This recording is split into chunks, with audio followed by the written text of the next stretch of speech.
काय चाललंय दीपक साहेब? काय नाही साहेब, काय आमच्यावर एकदम अत्याचार चाललाय. काय तुमच्यावर रिक्षा लावू नका, तिकडे रिक्षा लावू नका. मग आम्ही लावायचे कुठे? मग तुमच्या सूचना काय आहेत? तुम्ही काय सांगतील सूचना हेच करून? म्हणणं आहे, आम्हाला स्टँड द्यावं, रिक्षा उभा करणं. आता बस डेपो आहे, आम्ही रिक्षा उभा करायला स्टँड तर पाहिजे का नाही? साहेब लोक सांगतात इथे रिक्षा लावू नका, तिथे लावू नका, तिथे स्टँड नाही, इथे नाही स्टँड.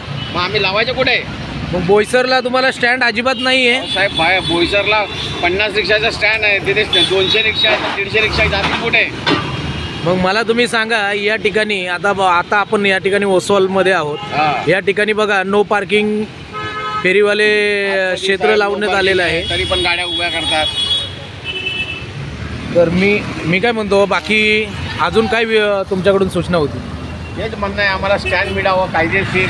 आम्हाला तेच म्हणणं आहे, बाकी आमचे काही मागणे नाही. आता आपण बोईसर MIDC मध्ये आहोत आणि आपल्या बाजूला बसलेत गुप्ता रिक्षावाले आहेत. तर गुप्ता सेठ हे रिक्षावाले आहेत मित्रांनो, आणि आम्ही दररोज या ठिकाणी MIDC मध्ये भेटत असतो आणि प्रेमाने एक दुसऱ्याला भेटून हाय हॅलो नमस्कार वगैरे घालत असतो.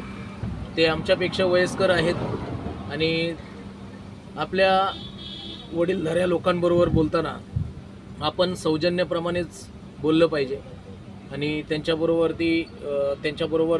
त्याचप्रमाणे आपण त्यांना मान सन्मान दिला पाहिजे. बहुतेकदा रिक्षा लाईनमध्ये तुम्ही बघितलं असेल की नवीन रिक्षावाले जेव्हा रिक्षा लाईनमध्ये येतात त्या टायमाला त्यांची जी भाषा असते ती नवीन स्टाईलप्रमाणे आपली भाषा वापरत असतात.